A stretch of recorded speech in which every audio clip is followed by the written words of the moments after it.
ડિવિઝ લેબના અનુમાન પર વાત કરીએ તો કન્સોલિડેટેડ બેસિસ પર રેવન્યુમાં લગભગ 6.5% અપસાઇડ જોવા મળી શકે છે। 2303 કરોડની સામે 2452 કરોડ રેવન્યુ બુક થતા જોવા મળી શકે છે। પેટની વાત કરીએ તો 2.5%નો ઘટાડો શક્ય છે। 538 કરોડની સામે 524 કરોડ થતા જોવા મળી શકે છે। પેટ એબિટા પર નજર કરીએ તો 5.5%ની અપસાઇડ શક્ય છે। 731 કરોડની સામે 770 કરોડ અને માર્જિન્સ લગભગ ફ્લેટ રહેતા જોવા મળી શકે છે 31.5%ની આસપાસ। ત્યારબાદ સીએસમાં મજબૂત ટ્રેક્શનને કારણે વેચાણમાં 6.5% વાર્ષિક ગ્રોથની અપેક્ષા છે। કસ્ટમ સિન્થેટિક સેગમેન્ટમાં ડબલ ડિજિટ ગ્રોથ શક્ય છે અને યુનિટ 3ના ઊંચા ડેપ્રિસિએશનને કારણે નફા પર અસર થઈ શકે છે। જેનેરિક્સ બિઝનેસમાં નિયંત્રણમાં રહેવાની અપેક્ષા છે અને હવે ફોકસ ક્યાં રાખવાનું રહેશે તો કાકીનાડા પ્રોજેક્ટના તબક્કા 1ના પ્રોગ્રેસ પર કે કઈ રીતની પ્રોગ્રેસ રહેશે અને ઇનોવેટર ગ્રાહકો પાસે પેપ્ટાઇડ આધારિત ઉત્પાદન પાઇપલાઇનના આઉટલુક પર, ત્યારબાદ ગેડોલિનિયમ આધારિત ઉત્પાદનોની કમર્શિયલ સક્સેસ પર અને સાથે જેનેરિક એપીઆઈ સ્પેસમાં નવા મોલિક્યુલ્સ ઉમેરવા અંગેની અપડેટ પર નજર રાખવાની રહેશે। તો આ રીતે આપણને અનુમાન બનતા દેખાઈ રહ્યા છે ડિવિઝ લેબમાં।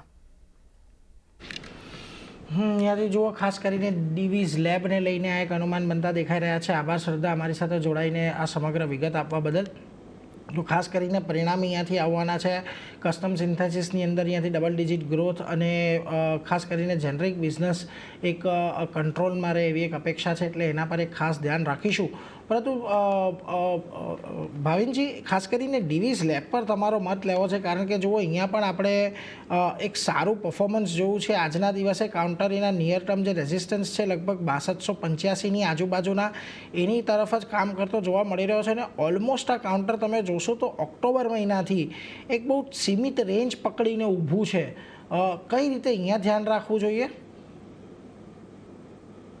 Divi's lab all time high પાસે ટ્રેડ કરી રહ્યો છે, એટલે ડેફિનેટલી ચાર્ટ સ્ટ્રક્ચર પોઝિટિવ દેખાઈ રહ્યું છે, મોમેન્ટમ બી સારું એવું બિલ્ડ થયું છે અને આજે જ એને એક નાનું કન્સોલિડેશન થઈ રહ્યું હતું જે એવરેજીસ પાસે, એનું બી બ્રેકઆઉટ આપેલું છે ડેલી સ્કેલ પર। એટલે I think by far Divi's lab નું જે પોઝિશનિંગ છે સેટઅપ વાઇઝ એક બહુ જ પોઝિટિવ છે। મને એમ લાગે છે કે જો નંબર્સમાં થોડુંક બી કંઈ પોઝિટિવ આવી જશે તો આ સ્ટોક ઉપરમાં આપણને 6500 અને 6750ના લેવલ્સ બી બતાડી શકે છે।